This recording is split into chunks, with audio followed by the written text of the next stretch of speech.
Avrebbe abusato di ragazzini di 14 anni approfittando del suo ruolo di parroco, accuse pesantissime per un sacerdote di Villa Orba da anni, parroco in Sicilia. Era appena stato assunto dalla DHL, il 18enne veneziano annegato ieri in laguna durante un giro di consegne, forse un'onda l'ha fatto cadere in acqua dal barchino, ma non si esclude il malore. Giallo di Cornuda, elicotteri, cani molecolari e protezione civile sono riprese stamattina a Pederoba le ricerche di Sofia, scomparsa pochi giorni prima del suicidio del compagno. Autonomia, primo round della trattativa tra il governo e la regione Veneto, si parte da 5 materie, tra tensioni e battute si mira a chiudere prima della fine della legislatura. 44enne di Padova arrestato dai carabinieri di Piove di Sacco nel garage della sua abitazione. I militari hanno scoperto 34 kg di marijuana nascosta in sacchi.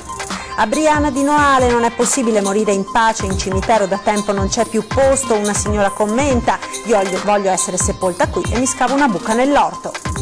93 milioni di bottiglie vendute nel mondo, più di 500 milioni di euro di fatturato, oltre 5.700 persone occupate, è il rapporto annuale del Conegliano Valdobbiadene Prosecco Superiore di OCG, sfida verso la sostenibilità. Buongiorno, ben ritrovati con la prima edizione dei nostri telegiornali. In primo piano la cronaca. Secondo la magistratura siciliana avrebbe abusato di ragazzini di 14 anni approfittando del suo ruolo. Accuse pesantissime e scioccanti per un sacerdote trevigiano, da anni parroco in provincia di Catania. Sentiamo. Attenzione tutti istituti, perché è un momento forte. Tutto parte da una storia di un uomo che guardava in maniera diversa. 2014, eccolo Padre Pio Guidolin sul palco davanti al pubblico gremito e adorante. Siamo a Catania e questo è solo uno dei tanti video caricati su YouTube per omaggiare il sacerdote anticonformista che da anni ormai aveva conquistato il cuore dei fedeli della parrocchia Santa Croce al villaggio di Sant'Agata, a Catania. Quel Padre Pio Guidolin che 15 anni fa aveva lasciato la Marca, la sua Villorba e la sua attività anche al Pime con l'associazione Mission a San Trovaso di Preganzione. Ricordato anche qui come un prete carismatico e molto amato, lo stesso Don Pio, ora arrestato per violenza aggravata su minori. Accuse pesantissime, accuse terribili arrivano dalla magistratura. Ragazzini di 14 anni costretti a subire compiere atti sessuali, cosparsi con olio santo per mascherare la violenza come atti purificatori. Ragazzini scelti fra i più fragili, con problemi familiari. Uno di questi avrebbe persino tentato il suicidio dopo gli abusi, isolato dopo aver cercato di ribellarsi ed essere stato accusato di calunnia. Ma non basta, secondo gli inquirenti, quel Don Pio adorato dai fedeli, che nei video lo definiscono il Padre Pio vivente e gli organizzavano feste di compleanno a sorpresa, avrebbe persino millantato conoscenze con la criminalità organizzata del posto per alimentare l'omertà e spaventare i genitori di chi aveva raccontato qualcosa. Uno shock terribile che rimbalza dalla Sicilia alla Marca trevigiana. Il tribunale ecclesiastico della Curia Etnea, prima ancora dell'arresto, lo ha allontanato dalla parrocchia aprendo un procedimento su di lui. Ed ora gli inquirenti stanno cercando di capire quanti e quali altri episodi potrebbero riguardare il sacerdote, il prete anticonformista, il prete della gente e dei ragazzi. Belli nel cuore, belli nello spirito. Sì. Belli. Perché non si deve guardare gli altri da come li vedono, ma da come loro batte il loro cuore.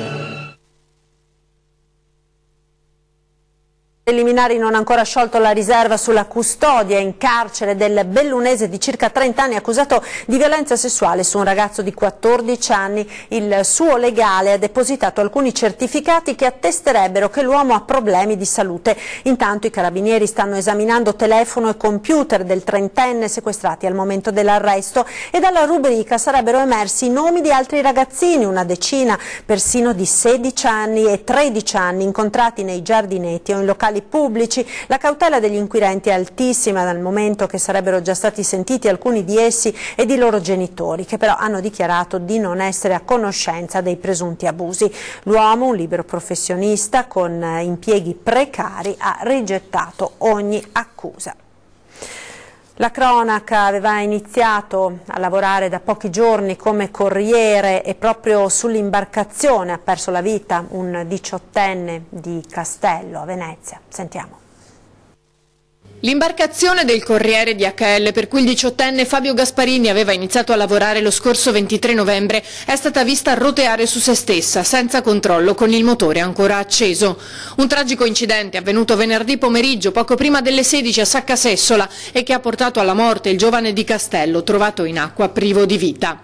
Il primo a lanciare l'allarme è stato il conducente di un natante di un cantiere a CTV, che ha intravisto la sagoma a pelo d'acqua e ha chiesto l'intervento dei soccorritori. Una volta giunti sul posto è stata subito chiara la gravità della situazione. I vigili del fuoco hanno individuato la salma immediatamente e ai sanitari del 118 non è rimasto altro che constatarne il decesso. Sulla vicenda indagano gli agenti della questura, cercando di ricostruire la dinamica dell'accaduto. L'imbarcazione della ditta è stata posta sotto sequestro dall'autorità giudiziaria. A un primo esame esterno non risultano danni causati da eventuali impatti con bricole o altri natanti, ma le ipotesi sono al vaglio. Il primo riconoscimento della vittima è avvenuto da parte di un collega di lavoro, perché all'inizio i soccorritori non avrebbero rinvenuto i documenti del ragazzo che aveva frequentato l'istituto Cini. Spetterà al magistrato stabilire se disporre o meno l'autopsia. Con i successivi accertamenti si potrà anche capire se il 18enne avesse perso i sensi prima di finire in acqua o meno. Non si esclude nemmeno un improvviso malore. Il cordoglio si è allargato a tutto il centro storico, dove Fabio era molto conosciuto tra i suoi coetanei. La laguna e le barche erano una sua grande passione. Ed ora il giallo di Cornuda, continuano le ricerche di Sofia, la 43enne ucraina scomparsa da 2 settimane. Questa mattina vigili del fuoco, carabinieri e protezione civile hanno spostato l'attenzione dai boschi di Masera alla zona di Onigo di Pederobba, dove è stato agganciato l'ultimo segnale del cellulare della donna. Qui è stato organizzato un nuovo quartier generale delle ricerche che comunque proseguono in tutta l'area interessata. Sul fronte delle indagini intanto sarà eseguita lunedì l'autopsia sul corpo di Pascal Albanese, il 50enne compagno della donna suicidatosi domenica scorsa. Verrà eseguito anche un esame tossicologico. I dubbi dei familiari dell'uomo riguardano la possibilità che il 50enne possa essere stato avvelenato. Il mistero resta fitto. In procura, intanto, lo ricordiamo, è stato aperto un fascicolo per istigazione al suicidio. Ed ora cambiamo pagina, parliamo dell'autonomia con la trattativa iniziata ieri a Roma tra Governo e Regione del Veneto.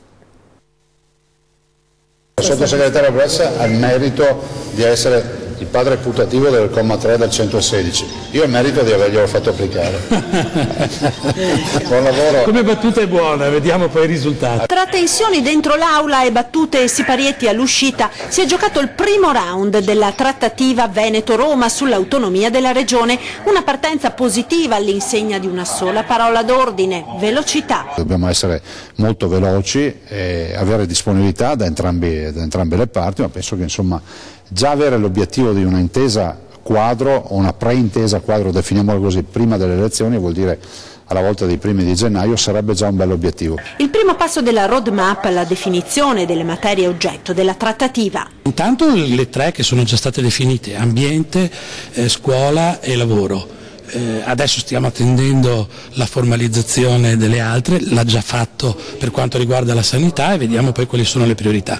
Che non significa per il Veneto rinunciare a procedere alla richiesta di maggiore autonomia per tutte e 23 le materie. Per trattare si tratta su tutte le 23, si tratta di definire che cosa ha senso trasferire, perché immaginare di trasferirle tutte significherebbe trasformare tutte le regioni ordinarie in regioni speciali, e questo non è. Resta comunque la questione fiscale. La regione non ha mai fatto mistero di voler trattenere sul territorio i 9/10 delle tasse, sul modello delle province autonome di Trento e Bolzano. 9/10 no, merito fiscale sì, perché quello merita comunque di essere discusso.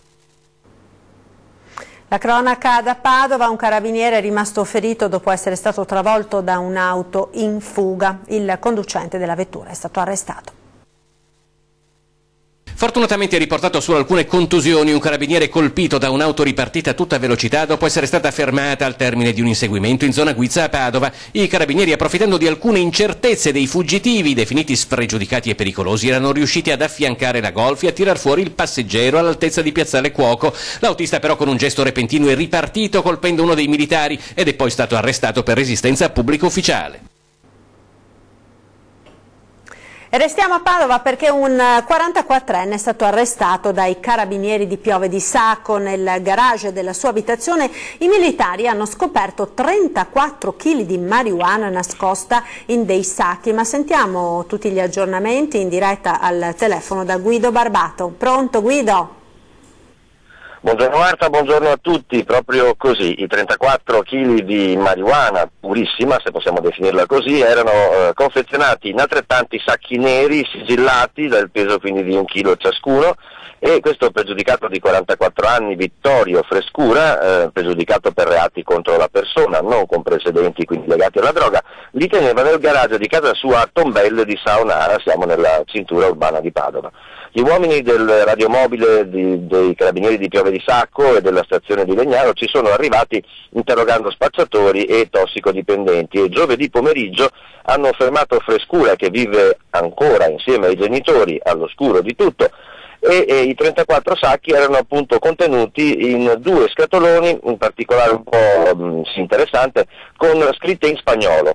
Al momento pare che quindi il suo ruolo si limitasse a tenere il materiale probabilmente arrivato dall'estero per poi girarlo a malviventi più specializzati di lui nel taglio e spaccio al minuto della droga. Marijuana che sul mercato, sempre ovviamente in dosi, vale almeno 10 euro al grammo, così hanno detto i carabinieri, ma appunto gli uomini dell'arma hanno specificato che quella sequestrata a casa del 44enne di Saonara è di elevata qualità. L'ingente sequestro quindi ha un valore finale di almeno 340.000 euro, probabilmente anche qualcosa di più. Frescura si trova nel carcere di Padova accusato di detenzione di sostanze stupefacenti e aggravata dall'ingente quantitativo, come detto ben 34 kg. Da Padova direi che è tutto. Grazie a Guido Barbato, noi proseguiamo con la cronaca dal Veneziano. Deposito di go-kart in fiamme a Santa Maria di Sala, ingenti i danni, vediamo. Poco dopo le 5 del mattino i vigili del fuoco sono intervenuti in via Desman a Veternigo di Santa Maria di Sala per l'incendio di un capannone di oltre 350 metri quadri, adibito a deposito di go-kart e pneumatici per segnare le piste. 20 pompieri da Mira, Mestre e Padova, 7 mezzi antincendio tra cui 3 autobotti e l'aiuto dei volontari di Milano hanno permesso di circoscrivere il rogo che ha danneggiato la struttura e parte del materiale depositato. Le cause dell'episodio sono al vaglio del nucleo investigativo antincendio territoriale e dei carabinieri. Le operazioni di completo spegnimento e messa in sicurezza della struttura sono terminate intorno alle 9. Parte del capannone è stata posta sotto sequestro. Ladri in auto e grill inseguiti per mezza Italia. Sentiamo cosa è successo. 5 ladri cileni sono stati inseguiti in autostrada dalla polizia stradale dal Veneto fino a Firenze e poi catturati all'uscita di un ristorante. La banda aveva svaligiato il 27 novembre un pullman di turisti malesi nell'area di servizio Arino Ovest lungo la 4 nel comune di Dolo. In pochi secondi si erano impadroniti di denaro, borse griffate, cellulari e videocamere per un valore totale di circa 30.000 euro. Grazie alle telecamere delle autostrade però la polizia è riuscita a ricavare la targa dell'auto a noleggio su cui viaggiavano, segnalata in entrata al casello di Venezia e in uscita a Firenze Scandicci sulla 1. I cileni, pedinati da un'autocivetta, sono stati individuati un paio di giorni dopo all'aeroporto di Pisa, da dove sono poi tornati a Firenze per andare a cena in un ristorante. Prima di uscire hanno rubato il trolley a una turista giapponese che consumava ignara la sua cena. Gli agenti che li aspettavano all'esterno hanno così potuto arrestarli in flagranza. Parliamo ora di Prosecco perché ieri il Consorzio Tutela del Conegliano Valdobbiadene Superiore di OCG ha presentato il rapporto economico annuale. Sentiamo cosa è emerso. 93 milioni di bottiglie vendute nel mondo, più di 500 milioni di euro di fatturato, oltre 5.700 persone occupate. Il Conegliano Valdobbiadene Prosecco Superiore di OCG, mettendo insieme tutti i produttori, rappresenta la prima azienda di un territorio che punta sempre più a crescere sulla strada della sostenibilità. Ci deve essere una sostenibilità economica, ci deve essere una sostenibilità sociale, i 5.500 persone che lavorano attorno alle aziende del Conegliano Valdobbiadene e Prosecco Superiore testimoniano questa sostenibilità sociale, e chiaramente ci deve essere una sostenibilità ambientale proprio per continuare a dare valore a questo territorio, a questo bellissimo territorio che è candidato a diventare patrimonio culturale UNESCO. Produzione in crescita e ormai prossima al massimo, il Consorzio mira ora ad incrementare il valore di un prodotto che vuole raccontare sempre più la specificità di un territorio, che fa sì che il Conegliano Valdobbiadene del Prosecco Superiore diventi un'eccellenza italiana nel mondo, e che i consumatori, quando conoscono e conosceranno quest'area, chiaramente saranno disposti a riconoscere sempre più un valore aggiunto. Ed un prodotto che sta incontrando sempre più le richieste dei consumatori, sia sul mercato italiano che su quello internazionale. L'Italia continua a essere il mercato più importante, con praticamente il 58-59% delle vendite, però nell'ultimo anno abbiamo visto aumentate le vendite all'estero in misura maggiore, quindi questo è un dato importante. Ed ora linea alla regia per qualche minuto di pubblicità, tra poco restate con noi.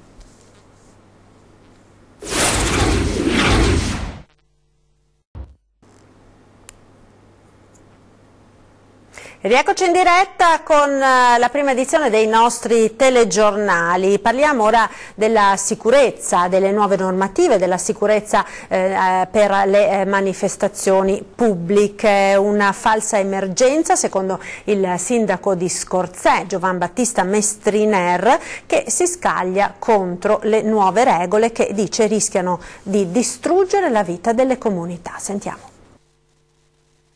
Anni e anni di manifestazioni non hanno provocato, per esempio a Scorzè, nulla, neanche un ferito.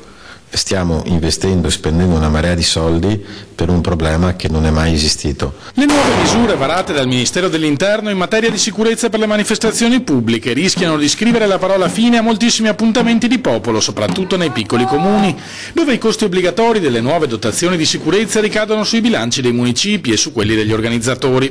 Quasi sempre associazioni di volontari prive delle risorse per ottemperare alle regole introdotte dopo i fatti di Piazza San Carlo a Torino. È la solita risposta che lo Stato romano dà ai problemi che succedono nel Paese. Quando succede una qualsiasi calamità si mettono a fare leggi e si mettono a fare regole dove si sgravano loro della responsabilità, caricano di costi tutte le strutture locali e alla fine rendono invivibile e impossibile fare qualsiasi cosa. Siamo alla follia. Oltre a spegnere la vita di una comunità, attacca il sindaco di Scorzè Giovanni Battista Mestriner il rischio di eliminare le uniche occasioni di autofinanziamento per un gran numero di soggetti che si occupano di volontariato e aiuto ai più deboli, facendo venir meno anche una fondamentale rete di protezione sociale. Che ci dicano effettivamente se vogliono che chiudiamo tutto, listiamo a lutto tutti i paesi, stiamo tutti quanti chiusi in casa perché chissà cosa può succedere se facciamo una manifestazione.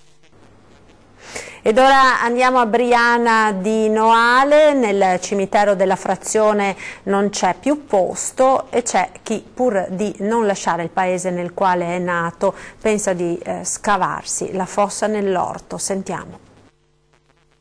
Sono nata a Briana 86 anni fa e mi se moro, che morirò presto perché sono anziana, mi se penso sull'orto se no mi metto in congelatore finché sparite al cimitero. A Briana, frazione di Noale, non è possibile nemmeno morire in pace. Questa signora alla soglia dei 90 anni proprio non vuol saperne di trasmigrare in altra sede quando arriverà il tempo per andare, per così dire, oltre. Non c'è più posto, hanno detto. Io me l'ho fatto a tomba sull'orto. Che mi non va, né no hai, né capita, né muniego. Il cimitero, oramai da anni immemori, infatti non c'è più posto e i residenti a metà tra umorismo e poesia commentano il fatto così. È un paesino che si sta proprio spegnendo. E mentre al Camposanto i mugugni si susseguono tra chi porta un fiore al sepolcro del proprio caro estinto, l'intera frazione si prepara alla rivolta in attesa dell'incontro con l'amministrazione comunale per sapere se e quando il cimitero verrà ampliato. Per Noale c'è anche troppo. perché si sta facendo tanto per Noale e per me poco per le frazioni, tutto là. Ed ora vi ricordo alcuni servizi dedicati a voi telespettatori che ci seguite da casa. Il primo è la nostra rubrica Lo dico ad antenna, potete segnalare cosa non va nel vostro territorio o vicende particolari che vi sono accadute per le quali avete bisogno di aiuto. Gli indirizzi sono redazione@antenna3.it oppure 0422 02 30898 per i messaggi alla segreteria telefonica, oppure per WhatsApp o SMS il numero è il 351 1755 340. E poi ancora, seconda novità, la nostra nuova applicazione per telefonini e tablet con tutta Antenna 3 davvero a portata di un click, dallo streaming in diretta alle nostre produzioni, ai servizi di tutti i telegiornali. Basta scaricare dall'Apple Store o da Google Play Store, per chi ha il cellulare Android, la nostra app Antenna 3, scritto tutto in lettere, per seguire minuto dopo minuto la nostra programmazione e condividere file dei servizi TG o degli approfondimenti come 20:10, la voce del mattino, ore 13, tutto a vostra disposizione con un semplice clic sul telefonino. Ed è davvero tutto per questa edizione, vi ringrazio per essere stati con noi, vi lascio alle previsioni del tempo con il nostro meteo. Buon pomeriggio.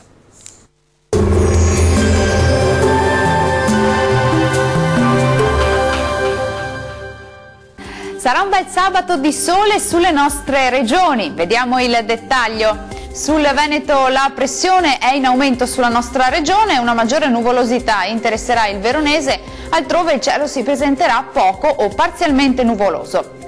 Temperature massime comprese tra 4 e 8 gradi, valori minimi tra -2 e 2 gradi circa. Spostiamoci ora a vedere la situazione del Friuli Venezia Giulia. Bellissima giornata di sole anche qui, con cielo sereno o al massimo poco nuvoloso su tutto il territorio regionale. Temperature massime attese intorno ai 7 gradi, valori notturni tra -1 e 0 gradi.